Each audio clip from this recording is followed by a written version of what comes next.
আসসালামু আলাইকুম, সবাইকে ক্লাসে স্বাগতম। তো আজকে আমরা ৬ নম্বর অঙ্ক করব। আমাদের বাড়ি ভাড়া খাতে আয়, বাড়ি ভাড়া হতে আয় বা বাড়ি ভাড়া খাতে মোট আয় নির্ণয়ের কত নম্বর অঙ্ক করতেছি? আমাদের শীটের ৬ নম্বর অঙ্ক করতেছি। তো নাম হচ্ছে জনাব রোমেল। এর একটা বোর্ডের অঙ্ক, তো আপনারা একটু খুঁজলেই আপনাদের বই বা সাজেশনে পাবেন। তো চলুন অঙ্কটা শুরু করা যাক। নাম হচ্ছে জনাব রোমেল একটি প্রাইভেট কলেজের সরকারি অধ্যাপক। তার বাড্ডায় একটি বাড়ি আছে, যা থেকে প্রতি মাসে তিনি ১৬,০০০ টাকা ভাড়া পান। যেহেতু প্রতি মাস বলছে, তাহলে আপনাকে কি করতে হবে? ১২ দিয়ে গুণ দিতে হবে। বাড়িটির পুরো মূল্য বর্তমান বাজার অবস্থা অনুযায়ী বাজার দাম হইল বা পুরো মূল্য হইল ২,০০,০০০ টাকা। এই বাড়ি সম্পর্কিত তার কিছু খরচ আছে। যেমন প্রথম খরচটার নাম দেখেন, মেরামত খরচ। এটা আমরা দেই না। উনি বাড়ি ভাড়া দিছে, কিন্তু কোনো ব্যবসায়িক প্রতিষ্ঠানকে দিছে কিনা বলা নাই। তাহলে বুঝতে হবে যে উনি আবাসিক উদ্দেশ্যে দিছে। তাহলে আমাদের যে বার্ষিক মূল্য আসবে তার 25% মেরামত খরচ ধরবো। অঙ্কে যে মেরামত খরচ দেওয়া থাকে ওইটা নিব না। এটা সহ অঙ্কে যদি আরো কোনো খরচ থাকে, যেই খরচগুলো বাড়ির ভিত্তে হয়, ওই খরচগুলোও নিব না। সেই সবগুলো আমাদের ওই 25%-এর ভিত্তে চলে যাবে। বুঝতে পারছেন? দ্বিতীয়টার নাম হচ্ছে পৌরকর, ৬,০০০ টাকা। ভাড়া আদায় কত? ৬,০০০ টাকা। এই ভাড়া আদায়টাও কিন্তু আসবে না। আমরা জানি আইন খরচ ও ভাড়া আদায় খরচ, এই দুইটাই কিন্তু কিসের? আমাদের মেরামত খরচের ভিতরে বা প্রত্যক্ষ খরচ, যা বাড়ির ভিত্তে হয়, এগুলো দিব না।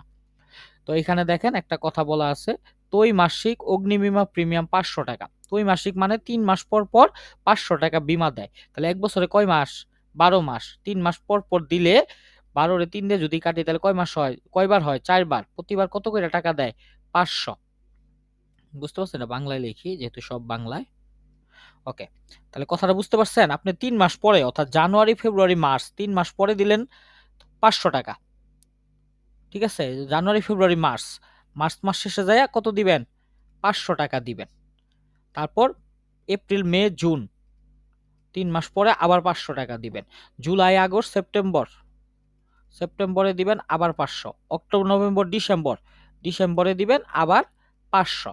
তাহলে মোট আপনি বছরে কয়বার কিস্তি দিতেছেন? ৪ বার, ৫০০ টাকা কইরা। তাহলে ৪ পাঁচা এই যে ৫০০, ৫০০, ১,০০০, এই ৫০০, এই ৫০০, ১,০০০, ২,০০০ টাকা কিস্তি হয়। তো এইভাবে তো এত কইরা করে না, আর কি বুঝানির জন্য করলাম। মেইন বিষয়টা আপনি কেমনে ধরবেন? মেইন বিষয়টা খুব সহজভাবে ভাইয়া, যে এক বছরে ১২ মাস বলছে, ৩ মাস পর পর কিস্তি দেয় বা ৩ মাসের কিস্তি দেয়, তাহলে ৩ দিয়া ভাগ। ১২ রে ৩ দিয়ে ভাগ করলে বছরে ৪ কিস্তি। আর প্রতি কিস্তিতে কত কইরা দেয়? ৫০০ কইরা। এই যে লেখা আছে। তাহলে ৪ পাঁচা ২০, ২,০০০। ওকে, এটা অঙ্কে গেলে দেখাইতেছি। এছাড়া আমাদের ঋণের সুদ আছে, দেখেন ঋণের সুদ আছে ১৩,০০০ টাকা। বাড়িটি ১ মাস খালি ছিল। আমরা জানি বাড়ি খালি থাকলে সেটাকে শূন্যতা ভাতা বলে। তো দেখেন আমরা অঙ্কটা করতেছি, জনাব রোমেল সাহেব। ৬ নম্বর অঙ্ক, জনাব রোমেল সাহেব। তার আয় বর্ষ এবং কর বর্ষ এই দুইটা দেওয়া আছে। তো এই দুইটা লিখি নাই, এটা আমরা বিভিন্ন বছর ভেদে ভিন্ন ভিন্ন হয়। তো তো এটা আমরা লিখে নিব, পরে পরে আমরা সাজেশনে বইলা দিব যে এটা কি মানে ক্লাস শেষে বইলা দিব। ভাড়া হতে মোট আয় নির্ণয়। তো এটা লেখার পরে আমরা অঙ্কে চলে যাব। আমরা সবাই জানি যে অঙ্ক করার পরে আমরা ছোট করে দেই স্ক্রিনটা, যাতে আপনারা স্ক্রিনশট নিতে পারেন, যেটার জন্য আপনার সহজ হয়। এই পুরো অঙ্কটা অনেকে কি করে, পড়াইতে যায় পুরো অঙ্ক মুছে ফেলে। তো যখন মুছে ফেলে তখন তার স্ক্রিনশট নেওয়ার সুযোগ থাকে না, স্যারের সাথে সাথে আপনাকে করতে হয়। কিন্তু আমরা কি করতেছি, আপনাকে পুরো অঙ্কটা ছোট করে দিতে পারতাছি, ফলে আপনি স্ক্রিনশট দিয়ে নিবেন, ঠিক আছে, এবং অঙ্কটা করতে পারবেন। তো ভিতরে আমরা সবাই জানি কি লিখতে হয়। ভাড়া হতে আয়, ধারা ৩৫ থেকে ৩৯। প্রতি অঙ্কে কিন্তু এটা মুখস্থ, এবং ১ থেকে ৫ পর্যন্ত আমরা যতগুলো অঙ্ক করছি সবগুলোতে কিন্তু এইভাবেই করছি। তো এখানে সর্বপ্রথম আমরা যেটা দিব সেটা হলো ভাড়া মূল্য। তো এখানে ভাড়া মূল্য কত দেখেন তো। তিনি বাড়িটি ভাড়া আছে, বাড়িটি প্রতি মাসে ১৬,০০০ টাকা করে ভাড়া দিছে। প্রতি মাসে ১৬,০০০। এজন্য ১৬,০০০ কে কি দিতে হবে আপনাকে? ১২ দিয়ে গুণ দিতে হবে। ১৬,০০০ কে ১২ দিয়ে গুণ দিলে আমাদের মোট ভাড়া হলো ১,২০,০০০, ১,৯২,০০০ টাকা। এটা হলো ভাড়া মূল্য। আচ্ছা, এটা তো আবাসিক উদ্দেশ্যে দিছে, কারণ ব্যবসায়িক উদ্দেশ্যে দিছে কিনা কোথাও লেখা নাই। কিছু না বললে আমরা জানি ওটা হলো আবাসিক বা থাকার জন্য ভাড়া দিছে। তাহলে উৎসে কর্তন আসবে না। মোট ভাড়া হইলো ১,৯২,০০০। এরপর বাড়িটির পৌর মূল্য কত সেটা দেখব। বাড়িটির পৌর মূল্য হইলো ২,০০,০০০ টাকা। দেখছেন? তাহলে পৌর মূল্য ২,০০,০০০ টাকা। তো স্যার এটাকে তাহলে ২,০০,০০০ কে আপনি ২ দিয়ে ভাগ করেন নাই কেন? ২,০০,০০০ কে ২ দিয়ে ভাগ করেন নাই কেন? ২,০০,০০০ কে ২ দিয়ে ভাগ করতাম। যদি অঙ্কে ডাকে বলতো যে বাড়িটি ২ তালা এবং মালিক একতলায় থাকে বা অর্ধেক থাকে, বাকি অর্ধেক ভাড়া দিছে, তাহলে বুঝতাম অর্ধেক যেহেতু ভাড়া দিছে 2 দিয়ে ভাগ করতে হবে। এই অঙ্কের কোথাও কিন্তু এটা লেখা নাই, বুঝতে পারছেন? কোথাও এখানে লেখা নাই যে বাড়িটি অর্ধেক ভাড়া দেওয়া হয়েছে, তাহলে বুঝতে হবে পুরা বাড়িটাই ভাড়া দেওয়া হয়েছে। এজন্য 2 লক্ষ টাকার 2 লক্ষ টাকায় লিখলাম। তো বার্ষিক মূল্য যেটি বড়, এই দুইটার মধ্যে যেটা বড়, কোনটা বড়? 1,92,000 চেয়ে 2 লাখ বড়, তাহলে এখানে লিখে দিব কোনটা? 2 লক্ষ টাকা। দেখতে পাচ্ছেন দুইটা বড়। আর এখান থেকে শূন্যতা ভাতা থাকলে বাদ দিব, শূন্যতা ভাতা আছেই, কারণ অঙ্কে বলা আছে 1 মাস খালি ছিল। কত মাস? মাত্র 1 মাস। তাহলে 1 মাস খালি ছিল। এই দেখেন শূন্যতা ভাতা কেমনে? আমাদের যে মোট প্রাপ্ত ভাড়া হইছে 2 লাখ, তাকে 12 দিয়ে ভাগ 1 দিয়ে গুণ, 12 দিয়ে ভাগ 1 দিয়ে গুণ, তাহলে হইলো আপনার কত? 16,667 টাকা। 2 লাখ টাকা থেকে এই 16,667 টাকা 1 মাসে ভাড়া ধরলাম, বাদ দিলে আমাদের হইল 1,83,333 টাকা। এটার নাম হলো মোট ভাড়া মূল্য বা প্রকৃত ভাড়া মূল্য। এটা আমরা জানি যে এটাই হলো নিয়ম, প্রথমে ভাড়া মূল্য আর পর মূল্য, এই দুইটার মধ্যে যেটা বড় সেটা নিতে হয়, আর সেই টাকার উপর শূন্যতা ভাতা ধরতে হয়, যে কয় মাস বলে। এই অঙ্কে 1 মাস বলছে, তাই 1 দিয়ে গুণ। আগের 5 পর্যন্ত অঙ্ক করলে কিন্তু আপনি এই পর্যন্ত সবগুলা বুঝতে পারবেন যে আমরা কেমনে করতেছি। তো টাকা হইতেছে 16,000, বাদ দিলে 1,83,000। ওকে, এখান থেকে আমাদের বাদ দিতে হয় অনুমোদনযোগ্য খরচ। কি খরচ ভাইয়া? অনুমোদনযোগ্য খরচ। এভাবে লিখবেন, বাদ অনুমোদনযোগ্য খরচ। এরপর অনুমোদন খরচ কোনগুলো, আমরা একটু ডাকটাকে নিচে নিয়ে আসি, আমাদের সুবিধা হবে।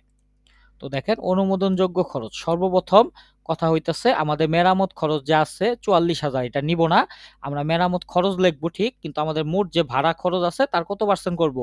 25%। এটা সূত্র, আবাসিক উদ্দেশ্যে দিলে 25% করতে হয়। তো 25% হলো 45,833 টাকা।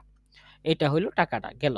এরপর দিব পৌর কর, এই যে আমাদের 2 নম্বরে আছে পৌর কর 6,000 টাকা। বা এটা তো অর্ধেক ভাড়া দেয় নাই, তাহলে পৌর করকে কি করব না, 2 দিয়ে ভাগ করার কোনো প্রয়োজন নাই, ডাইরেক্ট পৌর কর 6,000 টাকা লিখে ফেললাম। 3 নম্বরটার নাম আছে আদায় খরচ। আদায় খরচ যায় না, আমরা সবাই জানি আদায় খরচ বাড়ির ভেতরের খরচ। এবং কেমনে ভেতরের খরচ সেটাও কিন্তু দেখছি, যে আপনার হইয়া অন্যজন ধরেন বাড়ি ভাড়া আদায় করতেছে, তাহলে সেটাকে বলা হয় আদায় খরচ, সেটা আসবে না। আর ঋণের অগ্নিবীমা, অগ্নিবীমা কত আছে? অগ্নিবীমা 500 টাকা ত্রৈমাসিক, মানে 3 মাস পর পর। এই যে একটু আগে আমরা আলাপ করলাম যে বীমা প্রিমিয়াম নামে, কত টাকা? 500 টাকা। 1 বছর হলো 12 মাস, 3 মাস পর পর, মানে বছরে কয়টা কিস্তি? 4টা। এর জন্য 500 কে কি দিয়ে গুণ দিছি? 500 কে 4 দিয়ে গুণ দিছি, দেখছেন? 500 কে 4 দিয়ে গুণ দিছি, কারণ বছরে কয়টা কিস্তি? 4টা কিস্তি। এক কিস্তিতে কত কইরা দেয়? এই যে উপরে দেখেন সুন্দরভাবে দেওয়া আছে, এক কিস্তিতে 500। তাহলে 4 কিস্তিতে কত? 4 5 20, 2,000 টাকা, সেটা লিখলাম। আর তার সাথে কি আছে? ঋণের তহবিলের সুদ 13,000 টাকা। তো ঋণের সুদ 13,000। তো এটা তো স্যার সবার লাস্টে দেওয়া, আপনি উপরে দিলেন, এটা কোনো সমস্যা না। আপনি যেই কোনো খরচ যে কোনো জায়গায় দিতে পারেন।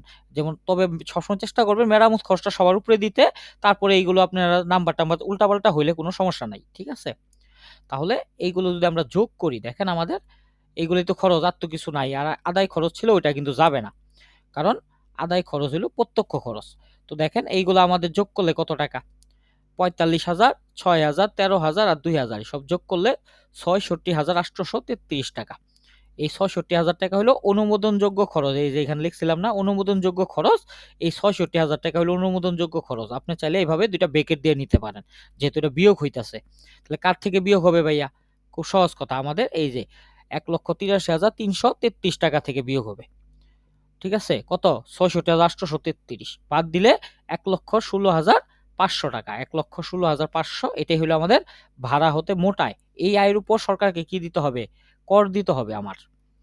আমি হয়তো আরো টাকা বেশি কামাই করছি। কত কামাই করছি? 1,83,000 টাকা কামাই করছি। কিন্তু তার মধ্যে কিছু খরচ হইছে আমার পারিবারিক বা ওই ব্যবসায়িক বাড়ি ভাড়া দেওয়ার জন্য। সেই খরচটাই 66,000 টাকা অনুমোদনযোগ্য খরচ, এটা হলো সেই খরচ।